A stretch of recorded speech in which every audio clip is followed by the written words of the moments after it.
comum ouvirmos e repassarmos um pouco do conhecimento que nossos pais adquiriram de seus pais e nos deram.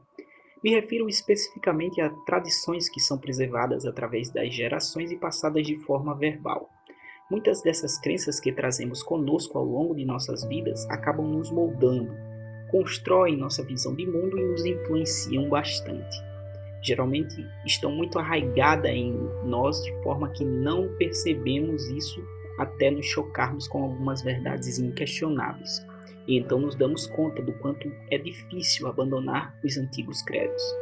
Sem falar que a mídia a todo tempo, quando criança principalmente, mas também nas demais faixas etárias, nos bombardeia com filosofias e ideologias, contribuindo na formação de nossa opinião sobre determinados assuntos. Quando o assunto é o sobrenatural, há diversas correntes de pensamentos, diversas pessoas que têm uma história na família, diversas crenças e tradições que giram em torno do significado desta palavra. Existem de fato seres de outros mundos que vêm nos visitar? É possível alguém que já morreu estar presente entre nós de uma forma corpórea diferente? Existem criaturas espalhando terror por aí? Analisemos na Bíblia as possíveis respostas a essas perguntas. Vamos começar buscando na Bíblia relatos que nos ajudem a entender a primeira pergunta. Existem seres de outros mundos que vêm nos visitar? Vejamos esses versos e logo após uma breve conclusão. Livro de Jó, capítulo 1, versos 6 a 8. E no dia em que os filhos de Deus vieram apresentar-se perante o Senhor, veio também Satanás entre eles. Então o Senhor disse a Satanás: De onde vens?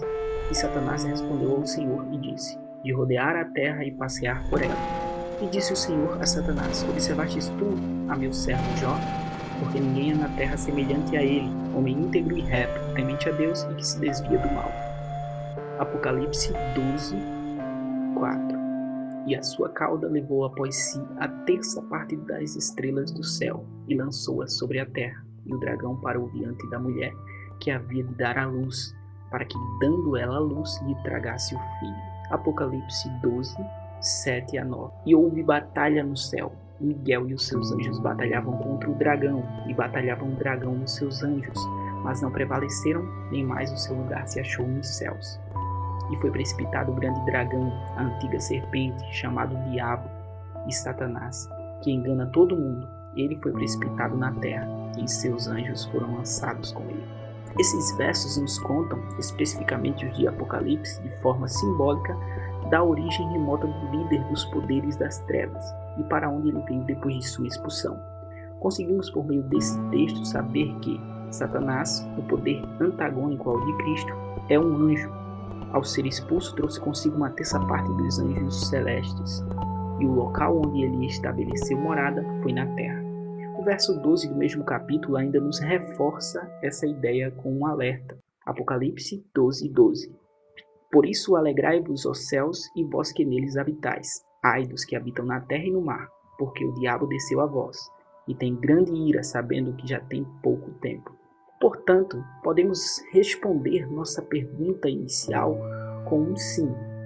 Porém, Satanás já não é mais um visitante, e sim um morador. E assim como os anjos de Deus estão a favor dos que lhe servem, com Satanás não é diferente.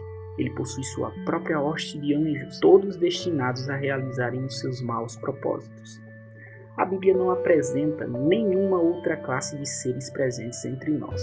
Vamos à próxima pergunta. É possível alguém que já morreu estar presente entre nós de uma forma corpórea diferente? Já que vamos abordar o tema morte, vamos entender um pouco como surgiu a vida. Vejamos esses versos. Gênesis, capítulo 2, verso 7. E formou o Senhor Deus o homem do pó da terra, e soprou em suas narinas o fôlego da vida, e o homem foi feito alma vivente. Podemos concluir que vida ou alma vivente são as mesmas coisas e a junção de pó da terra mais fôlego de Deus. Subentende-se que o homem não tem uma alma, ele é uma alma. Assim sendo, nenhuma entidade imaterial sai do corpo do homem quando este morre, mas acontece o inverso do processo da criação do homem, segundo este verso. Eclesiastes 12, 7. E o pó volte à terra, como era, e o espírito volte a Deus que o deu. E quando morremos, não há possibilidade de sentirmos ou influenciarmos as pessoas que amamos ou odiamos um dia, porque não haverá lembrança segundo esses versos. Eclesiastes 9:5. Porque os vivos sabem que hão de morrer, mas os mortos não sabem coisa nenhuma, nem tampouco terão eles recompensa, mas as suas memórias ficam entregues ao esquecimento. Os mortos não louvam ao Senhor, nem os que descem ao silêncio. Salmos 115:17. Porque na morte não há lembrança de ti, no sepulcro quem te louvará? Salmos 6:5. Portanto, não há possibilidade de almas saírem do corpo e, consequentemente, nem de pessoas que já morreram voltarem para assombrar. Vamos então à última pergunta. Existem criaturas bizarras espalhando o terror por aí? Pois tenho que reconhecer que, de fato, há pessoas que afirmam ter testemunhado essas manifestações sobrenaturais. Para entendermos melhor esse assunto, vamos juntar as informações que até aqui colhemos. Sabemos que Satanás e seus anjos estão entre nós, ainda que não o possamos ver. E que nós, seres humanos, não temos uma alma, ou seja, uma entidade imaterial dentro de nós. Somos a própria alma, que é a junção de fôlego de vida dado por Deus, mais pó da terra. Quando morremos, acontece o processo inverso. O pó volta a ser pó e o fôlego volta para Deus. Então o homem, a alma vivente, deixa de existir. Deixando de existir, logicamente, não pode amedrontar e nem reaparecer para ninguém. E então surge a pergunta: se de fato não são os mortos que se manifestam, e não temos outros visitantes a não ser os anjos caídos, segundo a Bíblia, como explicar então algumas manifestações sobrenaturais que acontecem e aconteceram?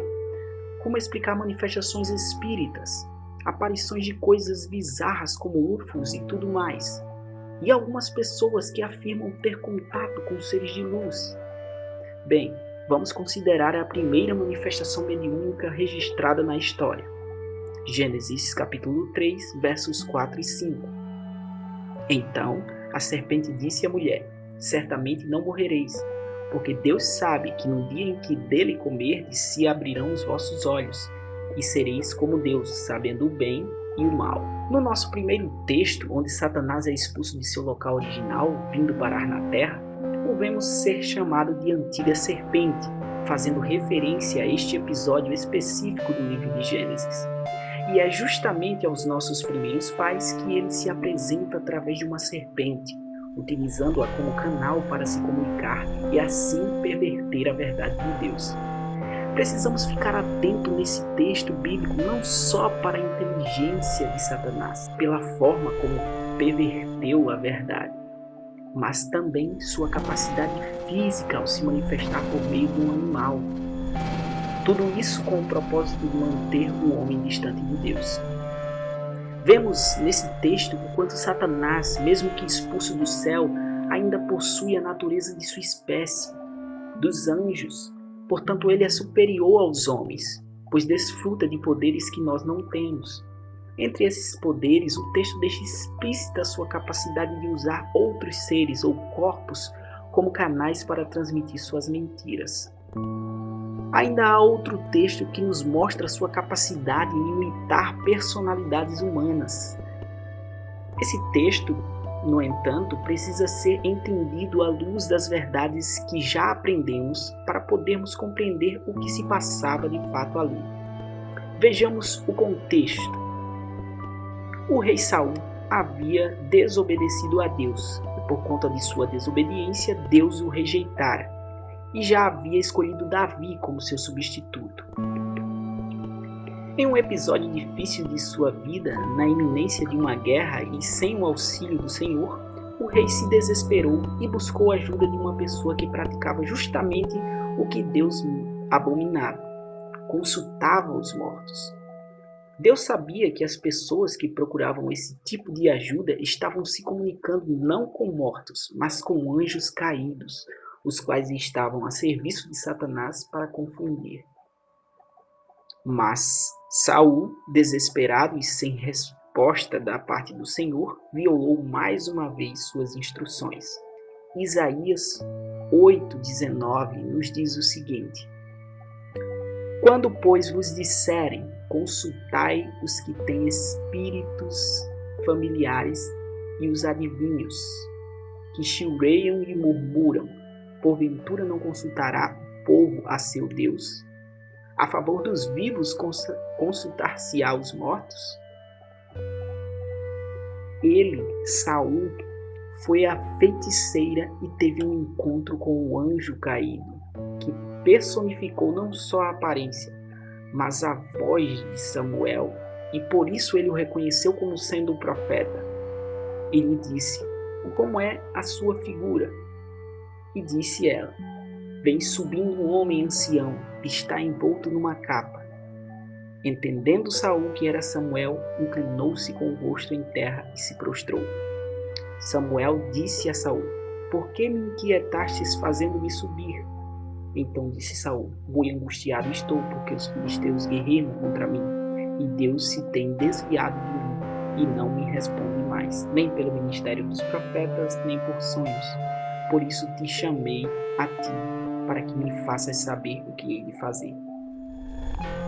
1 Samuel 28, 14 e 15.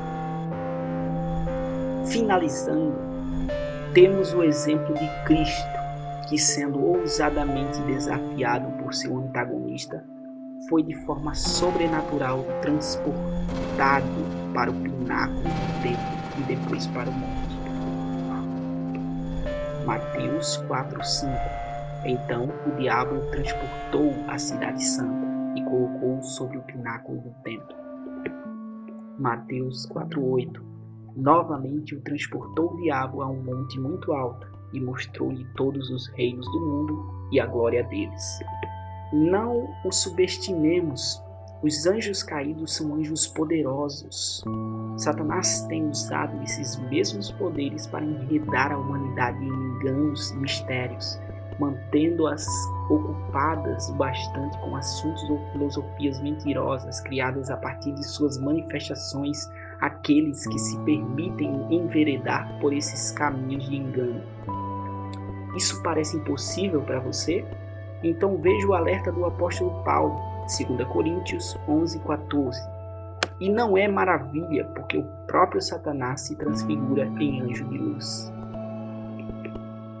Satanás tem se aperfeiçoado em seus enganos, sendo um deles transmitido desde o princípio da vida na terra, a imortalidade da alma.